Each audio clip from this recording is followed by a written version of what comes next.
Okay, so scientific notation is used to write really small numbers and really large numbers. Okay, so let's say we have a number like 5 million.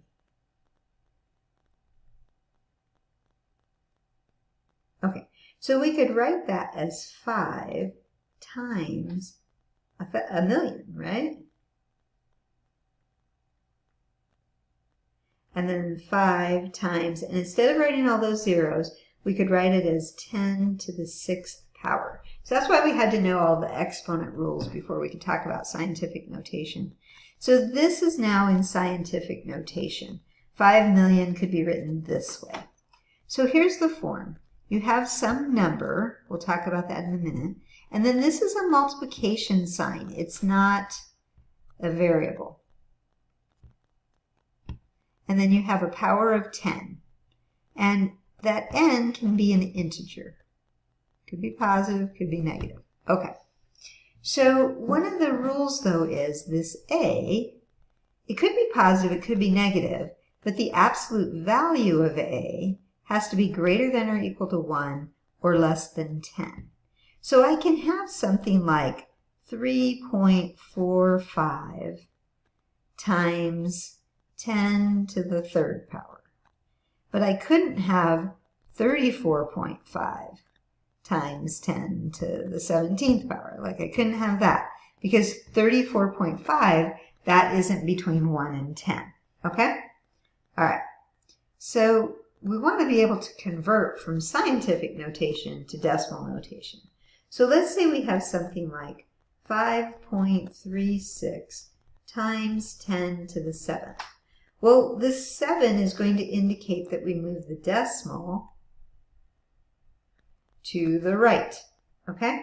So, and I got to go 7 places. So 1, 2, and then it looks like I'm going to need 5 zeros.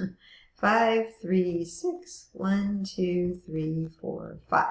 Okay, so let's just double check and make sure. That's 1, 2, 3, 4, 5, 6, 7 places. Okay, great. Now, usually when we have a large number like this, we start at the right and every 3 we put a comma. So it looks like this is like 53,600,000. Okay? So maybe it's a population or something. Now you can also have a negative number, like -2 times 10 to the 9th power. Well, that's going to be -2, and then we're going to need 1, 2, 3, 4, 5, 6, 7, 8, 9 zeros.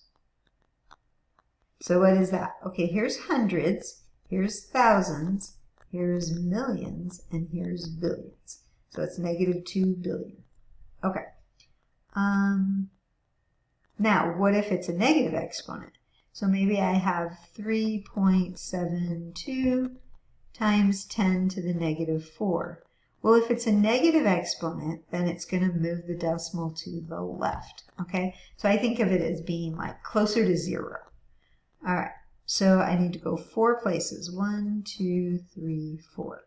So it's going to be 0.000372. Now, just something I want to mention here, we're going to put the 0 in front of the decimal.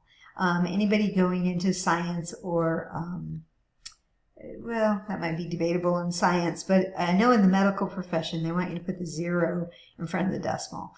And I think usually in science classes they do too. For our classes, we're going to put the 0 in front of the decimal. Okay. Now, we don't put commas on this, but sometimes you will see some textbooks. I didn't notice it in this textbook.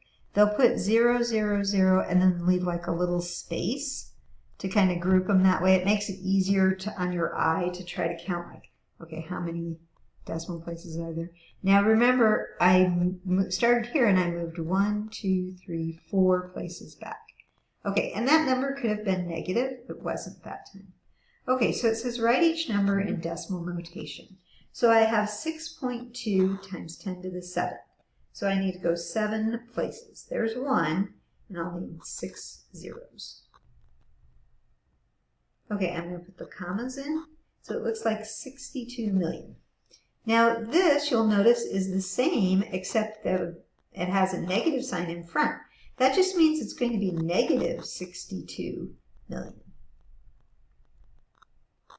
Okay, the exponent was still positive, so we're still moving that decimal to the right.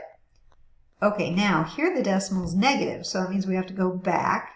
So I need to go 1, 2, 3 places. Because I'm going to be adding the 0 there in front of the decimal, I can look at it that way. Yeah. Oh, I think I have too many decimals. Sorry. Too many. Okay, but let's double check. 1, 2, 3. Decimal place went back 3.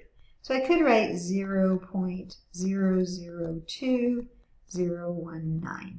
If you don't leave the space, that's okay. And I probably have too big of a space there.